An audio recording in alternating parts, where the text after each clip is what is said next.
Κύριε Συμβουλάκη, είναι αλήθεια ότι εργάζομαι ως δικηγόρος στην Αθήνα. Συνεργάζομαι με τον καθηγητή της Νομικής Σχολής Αθηνών, τον κύριο Λαζαράτο, με τον οποίο από κοινού ασχολούμαστε πολύ με ζητήματα που αφορούν την νομιμότητα των εκλογικών διαδικασιών σε αυτοδιοικητικό και σε εθνικό επίπεδο.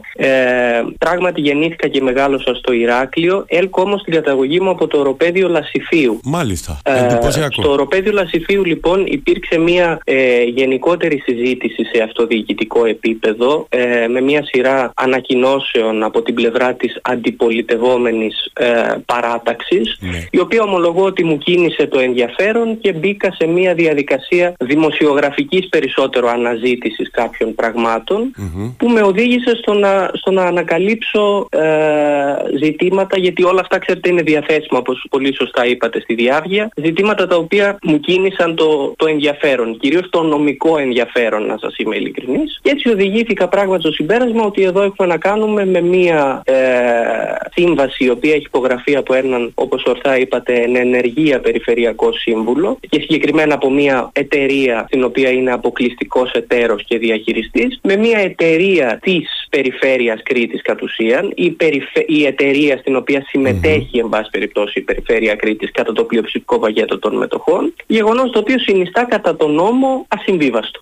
Και αποφάσισα να προβώ σε όλες τις απαραίτητες νομικές ενέργειες, εμφορούμενος κυρίως από κίνητρα, αν θέλετε, διαφάνειας και σωστή λειτουργίας της δημοκρατίας σε επίπεδο αυτοδιοίκησης, για να σας είμαι ειλικρινής. Με έβαλε σε υποψίες διότι γνωρίζω ότι υπάρχει εν πάση περιπτώσει μια συγγενική σχέση μεταξύ της άρχουσας δημοτικής παράταξης ή εν πάση περιπτώσει μελών της δημοτικής παράταξης με αποφασιστική αρμοδιότητα στο Δήμο Οροπεδίου Λασιφίου και της εταιρείας μελών της εταιρείας η οποία ανελάμβανε έργα υπομορφή απευθείας αναθέσεων από το Δήμο Οροπεδίου. Όλο αυτό καταλαβαίνετε ότι έχει ένα υπόβαθρο και μπορεί να κινήσει κάποιες υποψίες.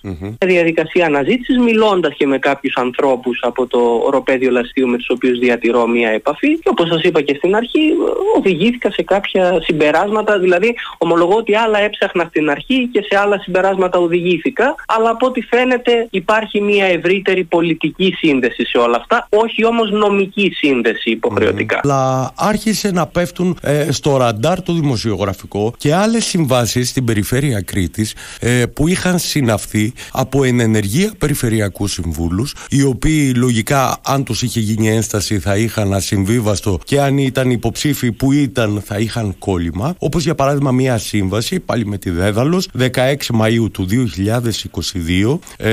Ο άνθρωπος που την πήρε ουσιαστικά την εργολαβία αυτή ήταν υποψήφιος και εξελέγει στην περιφέρεια Κρήτης 17 μήνες μετά και όχι 18 που λέει ο νόμος.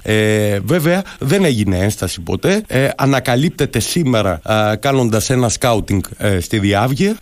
Υπάρχουν και εκεί τα ίδια προβλήματα ή μόνο ηθικά πλέον? Κύριε Συμβουλάκη, ομολογώ ότι με πολύ μεγάλο ενδιαφέρον το διάβασα σήμερα το πρωί το σχετικό δημοσίευμα του Radio Me. Πραγματικά με πολύ μεγάλο ενδιαφέρον. Καταρχήν φαίνεται να υπάρχει κάποιο νομικό ζήτημα και στη συγκεκριμένη περίπτωση. Δεν μπορώ βέβαια να σας δώσω μία απάντηση πλήρη αν δεν έχω κάποια στοιχεία μπροστά μου, έτσι θα ήταν λίγο αυθαίρετο κάποιο τέτοιο συμπέρασμα. Σύμφωνα με τον νόμο, εάν πράγματι πρόκειται για κόλλημα, υπάρχουν κάποιες συγκεκριμένες προθεσμίες.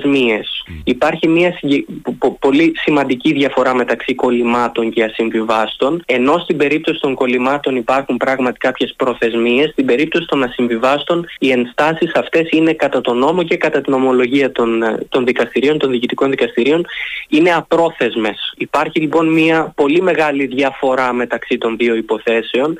Το γεγονός ότι η εταιρεία Δέδαλος θα έπρεπε να γνωρίζει με ποιους συνάπτει συμβάσεις και τι κίνδυνοι εν πάση περιπτώσει μπορεί να ελοχεύουν στη σύναψη μιας οποιασδήποτε σύμβασης, προφανώς είναι κάτι το οποίο αφορά, εμπίπτει στις αρμοδιότητές της και θα έπρεπε να το γνωρίζει και η ίδια. Νομίζω ότι είναι αυτονόητο. Ιδιαίτερα όταν έχουμε να κάνουμε, γιατί εν προκειμένου έχουμε να κάνουμε, ξέρετε, με μια προσωπική εταιρεία, δηλαδή είναι με μια εταιρεία περιορισμένης ευθύνης κατ' ουσίαν και με μια εταιρεία η οποία δεν έχει και κανένα μετοχικό κεφάλαιο σύνθετο ή πολυδέδαλο, ούτως ώστε να μην γνωρίζουμε στην πραγματικότητα ποιος είναι ο δικαιούχος δικαιούχος της εταιρείας αυτής. Όμως το κενό ή το κίνδυνο που, αν θέλετε, επιχειρεί ο νομοθέτης να καλύψει είναι επί της ουσίας να μην έχει προνομιακή μεταχείριση ένας άνθρωπος, δηλαδή ένας περιφερειάρχης ή ένας περιφερειακός σύμβουλος, ο οποίος καταλαβαίνετε ότι έχει έναν αποφασιστικό ρόλο εκ των καθηκόντων του μέσα στην περιφέρεια, να μην έχει το προνόμιο, αν θέλετε, να